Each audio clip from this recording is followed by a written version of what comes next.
Chapter 3 પરમ નિધાનો। ઈસવીસનની 11મી સદીમાં માલવ પ્રદેશમાં રાજા ભોજ થઈ ગયા। ધારી નગરીમાં રહીને રાજા ભોજે તે સમયે જેવી કીર્તિ પ્રાપ્ત કરી હતી તેવી આજે પણ છે। એમની સુંદર રાજ્ય વ્યવસ્થા, જટિલ પ્રસંગોમાં પણ ન્યાય આપવાની કુશળતા તથા વિદ્વાનોની ગુણવત્તાની પરખ વિશેની કેટલીય રમૂજ કથાઓ આજે લોક પ્રચલિત છે। આવી કથાઓનો સંસ્કૃતમાં રચાયેલો એક સંગ્રહ ભોજ પ્રબંધના નામે જાણીતો છે। એટલે પરમ નિધાનમ પાઠ ભોજ પ્રબંધમાંથી લેવામાં આવ્યો છે। હવે પરમ નિધાનમ, પરમ એટલે શ્રેષ્ઠ અને નિધાનમ એટલે ખજાનો, શ્રેષ્ઠ ખજાનો। હવે ભોજ અને યુવક વચ્ચે, પંડિત યુવક વચ્ચે જે વાતચીત થાય છે અને વાતચીતના અંતે સંતોષ શબ્દ આવતા બંનેનો સંવાદ પૂરો થાય છે। એટલે સંતોષ મનુષ્યનો શ્રેષ્ઠ ખજાનો છે એવું પાઠમાં આપણને સમજાવવામાં આવ્યું છે। તો હવે આપણે પાઠ જોઈએ। ભોજ નામ નૃપતિ વિદ્યાપ્રિય કલાપ્રિય પ્રજાપ્રિય આસિત। ભોજ નામનો રાજા, નૃપતિ એટલે રાજા, વિદ્યાપ્રિય કલાપ્રિય અને પ્રજાપ્રિય હતો। આસિત એટલે હતો। ભોજ નામનો રાજા વિદ્યાપ્રિય કલાપ્રિય અને પ્રજાપ્રિય હતો। અતઃ તસ્ય રાજસભાયા દૂરદેશાત અનેક વિદ્યા વિશારદા પંડિતા સમાગચ્છન્તિ સ્મ। અત એટલે આથી, તસ્ય એટલે તેની, આથી તેની રાજસભામાં દૂરના દેશોમાંથી, દૂર દેશાત એટલે દૂરના દેશોમાંથી અનેક વિદ્યા વિશારદા, વિશારદા એટલે નિપુણ, વિદ્યામાં નિપુણ પંડિતો આવતા હતા। આથી તેની રાજસભામાં દૂરના દેશોમાંથી અનેક વિદ્યા નિપુણ પંડિતો આવતા હતા। એકદા ભોજ પ્રાસાદસ્ય ગવાક્ષે ઉપવિષ્ટ આસિત। એકદા એટલે એકવાર, એક દિવસ, એકવાર ભોજ, પ્રાસાદ એટલે મહેલ, ગવાક્ષ એટલે ઝરૂખો, ઉપવિષ્ટ એટલે બેઠેલા। એકવાર રાજા ભોજ મહેલના ઝરૂખામાં બેઠા હતા। સહ માર્ગે એકમ નવ આગંતુકમ અનભિઘ્નમ યુવકમ પશ્યતિ। સહ એટલે તેમણે, માર્ગ એટલે માર્ગ, રસ્તો, તેમણે રસ્તામાં એક નવ આગંતુકમ એટલે નવા આવનારા, અનભિઘ્ન એટલે અજાણ્યા, અપરિચિત યુવકને જોયું। તેમણે માર્ગમાં એક નવા આવનારા અજાણ્યા યુવકને જોયું, પશ્યતિ એટલે જોયું। તસ્યા પરિચયમ જ્ઞાતુમ સહ તમ પ્રાસાદે આયતિ। તસ્ય એટલે તેનો, તેનો પરિચય જાણવા, જ્ઞાતુમ એટલે જાણવા, તે તેને મહેલમાં બોલાવે છે। આહ્યતિ એટલે બોલાવવું, તેનો પરિચય જાણવા તે તેને મહેલમાં બોલાવે છે।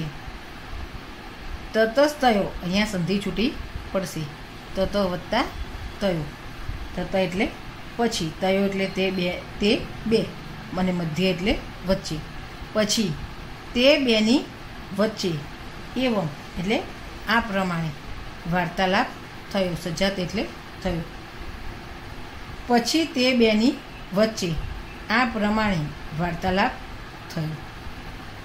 ભોજ ભવાન કહ વર્તતે, કહ એટલે કોણ, ભવાન એટલે આપ, તમે, ભોજ કે છે આપ કોણ છો?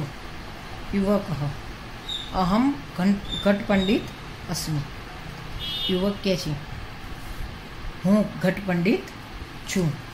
ભોજ ઘટ પંડિત, ભોજ કે છે ઘટ પંડિત, કિમ નામ ઘટ પંડિત ઇતિ, શું નામ ઘટ પંડિત, અથવા એવું પણ થાય કે ઘટ પંડિત એટલે શું। युवकः यथा घटे परिपूर्ण जलम तिष्ठति। यथा एटले जेम, घट एटले गळो अने परिपूर्ण एटले छलोछल, जलम एटले पाणी अने तिष्ठति एटले होय छे। जेम गळामां छलोछल पाणी होय छे तथैव मयि परिपूर्ण ज्ञानम वर्तते। तथा वत्ता एव, अहींया संधि जुड़ी पड़शे, तथा वत्ता एव, तेवी ज रीते मारामां छलोछल ज्ञान छे। अतः अहम स्व आत्मनम घट पंडित मन्ये छे। अत एटले आथी, अहम एटले हूँ, स्व आत्मनम एटले पोतानी जातने, आथी हूँ पोतानी जातने घट पंडित मानु छूं। भोजः युवकस्य गर्वपूर्ण उक्ति श्रुत्वा स्वात्मनं तत अधिक्यम मत्वा अहंकारेण सह।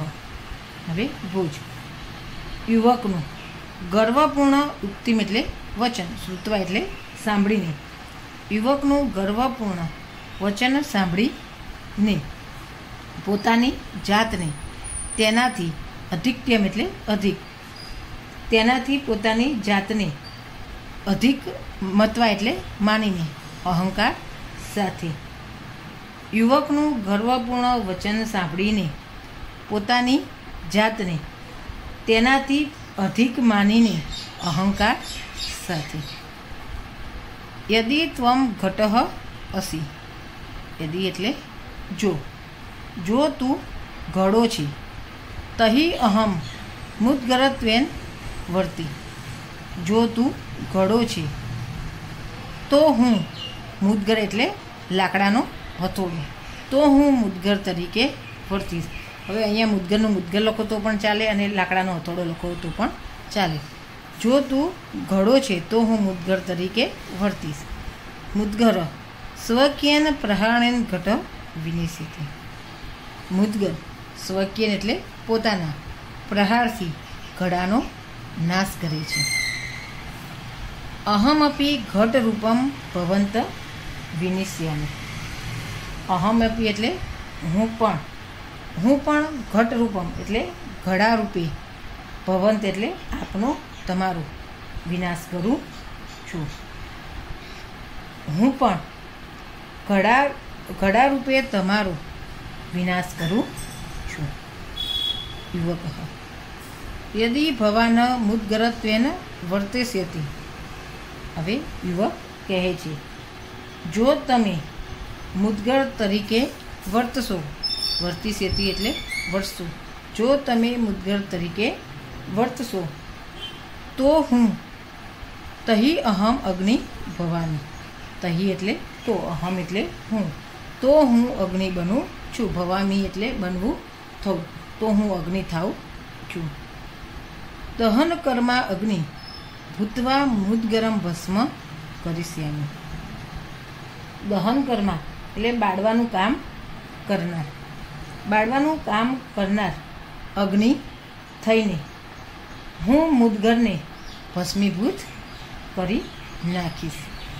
એવું કહે છે, જો તમે મુદ્ગર તરીકે વર્તશો તો હું અગ્નિ બનીશ। બાળવાનું કામ કરનાર અગ્નિ થઈને હું મુદ્ગરને ભસ્મ કરી નાખીશ। ભોજઃ ત્વમ યદિ વહ્યતેન વર્ત્યસે, વહ્યતેન એટલે અગ્નિ, ભોજ કે છે જો તું, ત્વમ એટલે તું, યદિ એટલે જો તું અગ્નિ તરીકે વર્તશીશ તહી અહમ વૃષ્ટિ ભવિષ્યામિ, વૃષ્ટિ એટલે વરસાદ, તો હું વરસાદ બનું છું, વરસાદ બનીશ। ભોજ કે છે જો તું અગ્નિ તરીકે વર્તીશ તો હું વરસાદ બનીશ। વૃષ્ટે પુરતઃ વહી સ્થાતુમ ન શક્નોષિ, વૃષ્ટિ એટલે વરસાદ, પુરતઃ એટલે આગળ, વરસાદની આગળ અગ્નિ, સ્થાતુમ એટલે ઊભું રહેવું, અને ન શકનોતી એટલે રહી શકતો નથી, વરસાદની આગળ અગ્નિ ઊભો રહી શકતો નથી। તથા ત્વમ અપી મમ પુરતઃ સ્થાતુમ ન શક્નોસી. તેમ ત્વમ અપી એટલે તું પણ, મમ એટલે મારી, પુરત એટલે આગળ, સ્થાતુમ એટલે ઊભું રહેવું, અને ન શક્નોસી એટલે શકીશ નહીં. તેમ તું પણ મારી આગળ ઊભો રહી શકીશ નહીં. ભુજ કે છે, જો તું અગ્નિ તરીકે વર્તીશ તો હું વરસાદ બનીશ. વરસાદની આગળ અગ્નિ ઊભો રહી શકતો નથી. તેમ તું પણ મારી આગળ ઊભો રહી શકીશ નહીં. યુવક વૃષ્ટિમ તું વાયુ સ્વબલેન યત્ર કુત્ર અપી બાહ્યતિમ અહર્તિ. પછી યુવક કહે છે, વરસાદને તો પવન, વાયુ એટલે પવન, વાયુનું વાયુ પણ લખાય. વરસાદને તો પવન સ્વબલેન એટલે પોતાની શક્તિથી, યત્ર એટલે જ્યાં, કુત્ર અપી એટલે ક્યાંય પણ, અને વાહ્યતુમ અહર્તિ એટલે વહી જઈ શકે છે, લઈ જઈ શકે છે. વરસાદને તો પવન પોતાની શક્તિથી જ્યાં ક્યાંય પણ લઈ જઈ શકે છે. વૃષ્ટિરૂપમ ભવંતમ અહમ વાયુ ભૂત્વા ઇતઃ તત વહિષ્યામિ.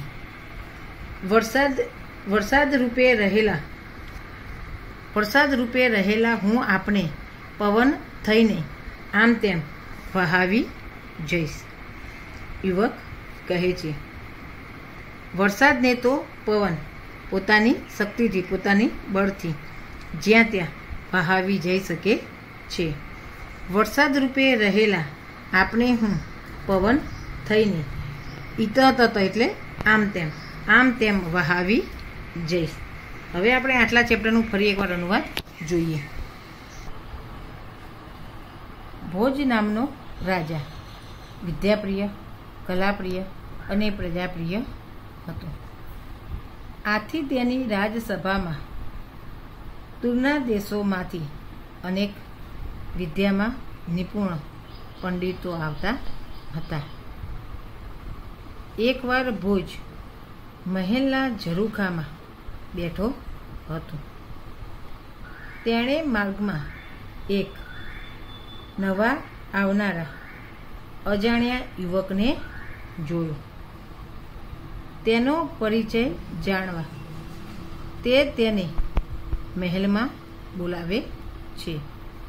પછી તે બેની વચ્ચે આ પ્રમાણે વાર્તાલાપ થયો. ભોજઃ આપ કોણ છો? યુવક હું ઘટપંડિત છું. ભોજ ઘટપંડિત, શું નામ ઘટપંડિત? યુવક જેમ ઘડામાં છલોછલ પાણી હોય છે તેમ મારામાં છલોછલ જ્ઞાન છે. આથી હું મારી જાતને ઘટપંડિત માનું છું. ભોજ યુવકનું ગર્વપૂર્ણ વચન સાંભળીને પોતાની જાતને તેનાથી અધિક માનીને અહંકાર સાથે, જો તું ઘડો છે તો હું મુદ્ગર તરીકે વર્તીશ. મુદ્ગર પોતાના પ્રહારથી ઘડાનો નાશ કરે છે. હું પણ ઘડા રૂપે રહેલા તમારો નાશ કરીશ. યુવક જો તમે મુદ્ગર તરીકે વર્તશો તો હું અગ્નિ બનીશ.